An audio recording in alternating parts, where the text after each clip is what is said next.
Hello friends, welcome back to Story Point. आज की कहानी तेनालीरामा की एक दूसरी कहानी है जिसका नाम है शिल्पी की अद्भुत मांग। If you like my video please subscribe and hit the bell icon. Vijayanagara के महाराज कृष्णदेवराय हर बार तेनालीरामा की सूझबूझ से दंग रह जाते थे। इस बार भी तेनालीरामा ने महाराज को हैरान कर दिया। दरअसल एक बार महाराज कृष्णदेवराय पड़ोस के राज्य पर जीत हासिल करके विजयनगर लौटे और उन्होंने उत्सव मनाने की घोषणा कर दी। पूरे नगर को ऐसे सजाया गया जैसे कोई बड़ा त्यौहार हो। अपनी इस जीत को यादगार बनाने के लिए महाराज कृष्णदेव के मन में विचार आया कि क्यों न नगर में विजय का स्तंभ बनवाया जाए।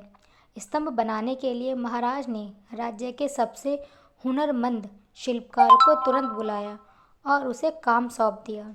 महाराज के आदेश अनुसार शिल्पी भी अपने कामों में जुट गया और कई हफ्तों तक दिन रात एक करके उसने विजय स्तंभ का काम पूरा किया। जैसे ही विजय स्तंभ बनकर तैयार हुआ तो महाराज समेत दरबारी व नगरवासी शिल्पकार की कला को देखकर उसके कायल हो गए।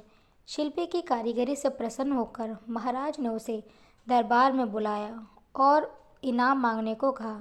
उनकी बात सुनकर शिल्पकार ने कहा, हे महाराज, आपको मेरा काम पसंद आया।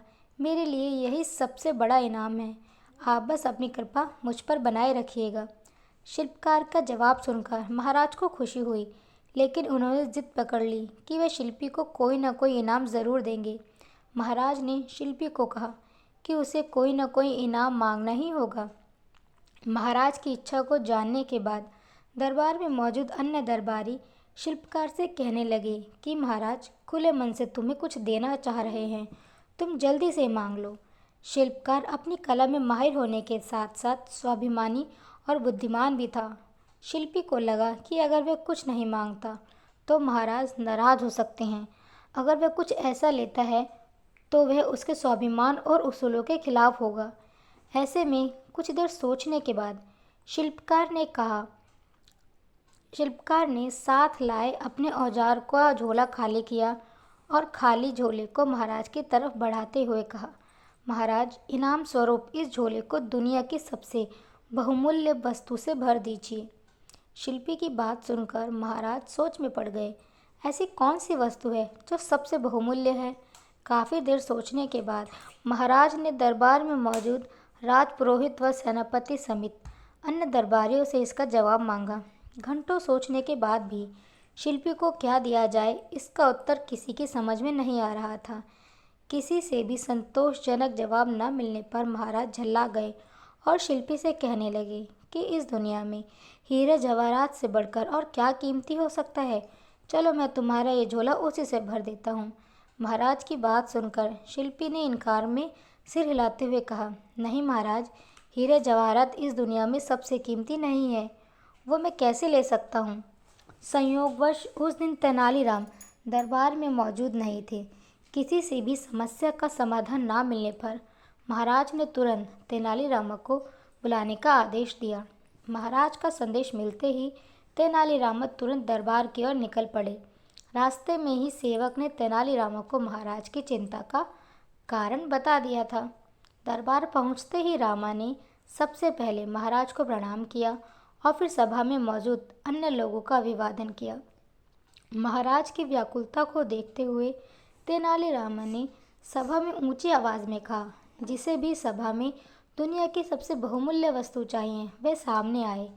तेनालीराम की बात सुनकर शिल्पी आगे आ गया और अपना खाली झोला तेनालीरामा की ओर बढ़ा दिया।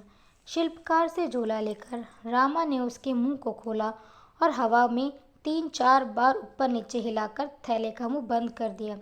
इसके बाद तेनालीरामा ने झोला शिल्पीकार को बढ़ाते हुए कहा कि आप ये झोला ले जा सकते हैं, क्योंकि मैंने इसमें दुनिया की सबसे कीमती वस्तु भर दी है। शिल्पकार ने भी झोला थामते हुए तेनालीरामा को प्रणाम किया और फिर महाराज से अनुमति लेते हुए औजार उठाकर सभा में चला गया। यह दृश्य देखकर सभा में मौजूद सभी लोग अचंभित रह गए। महाराज ने उत्सुकता जताते हुए तेनालीरामा से पूछा कि शिल्पकार को खाली झोला देने के बावजूद भी वे बिना कुछ कहे क्यों चला गया। इससे पहले उसने हीरे जवाहरात जैसे कीमती सामान को बहुमूल्य मानने से इनकार कर दिया था।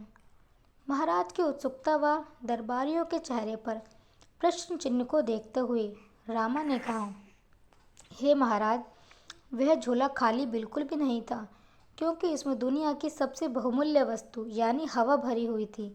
इस दुनिया में हवा से कीमती और क्या ही हो सकता है, जिसके बिना हम जीवित नहीं रह सकते। तेनालीरामा का जवाब सुनकर महाराज खुश हो गए और उसकी पीठ थपथपाने लगे। तेनालीरामा की बुद्धिमत्ता से प्रसन्न होकर महाराज ने उसे इनाम स्वरूप अपने गले में से एक कीमती मोतियों की माला निकालकर पहना दी। मोरल ऑफ द स्टोरी, इस कहानी से हमें दो सीख मिलती हैं। पहली यह कि धन से स्वाभिमान नहीं खरीदा जा सकता। दूसरी यह कि दुनिया में सबसे कीमती चीज़ हवा है, जिसका मूल्य कोई भी नहीं चुका सकता। हमें यह मुफ्त में मिलती है, इसीलिए हमें इसकी कीमत दौलत को समझ लेते हैं इसीलिए हम इसे कीमती दौलत को समझ लेते हैं। Thank you.